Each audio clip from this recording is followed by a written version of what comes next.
Brad Chase. Would you like to come forward?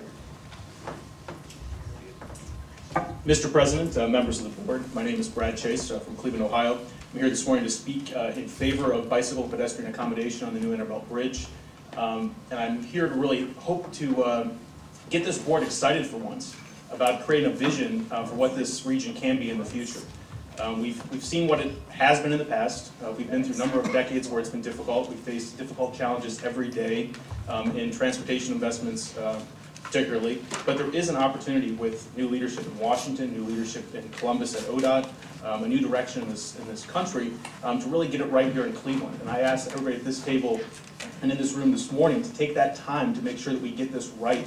Just because this process has been going on for 10 years doesn't mean that this is a process that Cleveland or Northeast Ohio or NOACA should accept as being the final determination on what our community is going to look like for the next 50, 60, 70 years of infrastructure.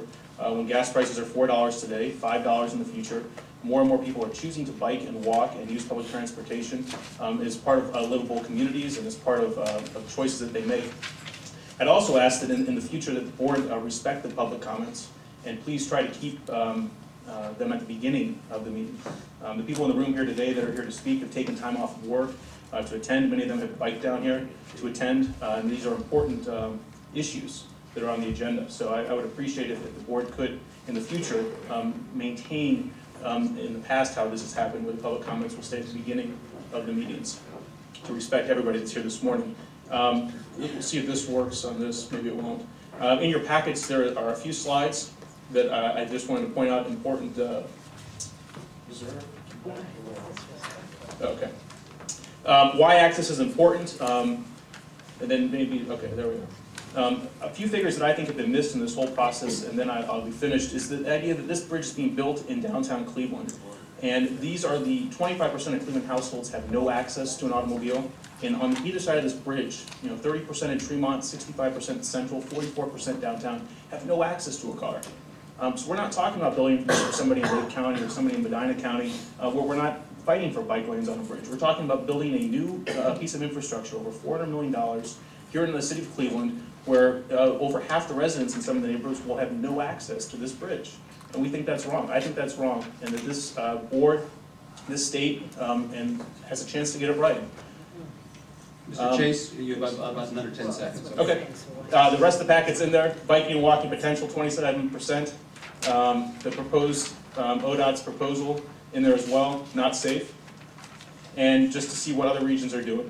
This could be a real signature opportunity here that is used by people in Northeast Ohio. And we're talking about building this for the next 50 years, so I ask that we consider that and take all steps necessary to sit back down at the table and get this right.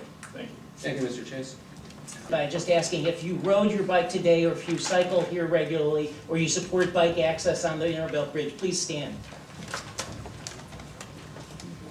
These people took time out of the morning. They're working, they're here volunteers, they're not paid to be here. They care here because they care. And they want to be able to ride. As Brad pointed out, there's a unique need to have bike access. It's not a novel sort of concept anymore. It's done by 30 communities around the country that have figured out the balance of how to put bikes and pedestrians in shared spaces on things that are public investments like this proposed Interbelt Bridge. We have a chance to get that right, and we want to encourage you all to consider how to be able to do that. Now, last Sunday, we had an activity in which we walked, and we had pedestrians, more than 100 people turned out to walk or ride on the suggested alternatives. They rode through glass, they rode on debris, they rode on broken roads, they rode and shared a road with cars and buses and on streets with parked cars, though probably it was not safe for them to do that.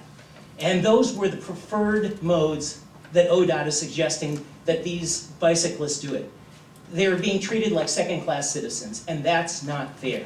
It's time to straighten this out and to take advantage of an opportunity that's out there now to get this bridge done right. And I want to point out, as you noted, many of these people rode down here today. We can create this bridge for all, and that we can create it to allow those cyclists and pedestrians to be able to take advantage of that sort of opportunity. This would be a way. There have been studies about how cycling infrastructure investment is cost effective in the sense that in terms of savings in terms of health savings, in terms of carbon reductions, which is part of your mandate. There's a very cost-effective investment in a way to try by accommodating cyclists and pedestrians. ODOT, in their plan that they have put out there now, are letting the cyclists down that stood before you here now. I would further add that they're letting you down.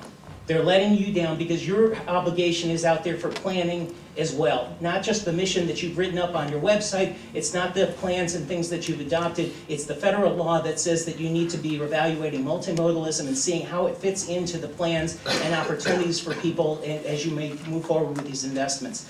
And if the bridge is going to be around for 40, 50 years, we need to be able to accommodate those transportation modes that will be around for 40 and 50 years. Cycling and walking aren't going away. So take the time to look at this sort of opportunity. ODOT is going to be going through this long process, this design-build process. They will be coming and putting together these sort of plans. You have an opportunity to insist and say, as part of that design-build process, Mr. Cronin. Thank you very much. As part of that design-build process, we want to insist that you come back with cost-effective evaluations to come up with bike access. Because the ODOT did not do that, volunteers, including designers with the Kent State Design Group, the Urban Design Collaborative, came up with an opportunity. That opportunity is of the bike lane is frankly a spectacular sort of option. It's been in the paper. Please look at it. It's in your packets. Please look at them.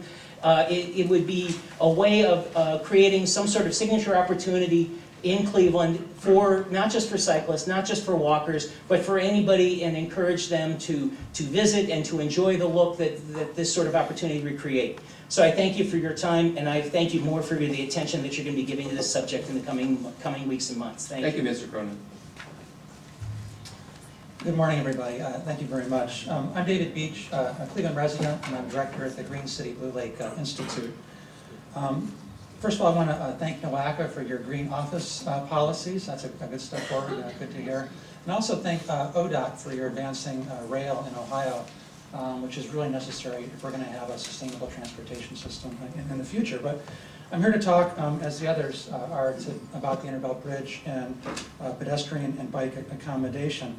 I've followed the Interbelt planning process since the beginning, and like many of you, how many years have we been doing this?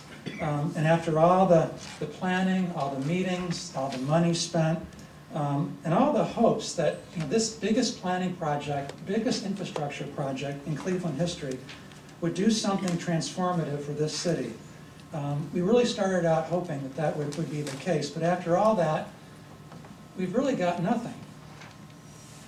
Really nothing out of this, all the hopes that we had starting out almost 10 years ago. So, nothing that's going to change the character of this highway slicing through our city, nothing that's going to restore and make amends for the damage that the interstate highway system did to the city of Cleveland. It's just an enormous tragedy that we've invested all this time and work, and we've gotten so little out of it. So I'm here today to ask everyone to stand up and, at this 11th hour, do something. We have the power to stand up and do something great for the city. Now, this idea of a bike and pedestrian facility on the bridge is really a small thing in the context of the entire Interbelt project. But it's the kind of project that can inspire hope, especially to all the young people in the city of Cleveland. And it's a hope that we can become a new kind of sustainable city for the future, the kind of city that can succeed in the 21st century. Now, a lot of other people are going to be speaking about why we should do this, all the great reasons why, and how it's a very doable project, how cities across the country are doing projects like this. But I just want to say that for me, this is one of those choice points in the history of a city.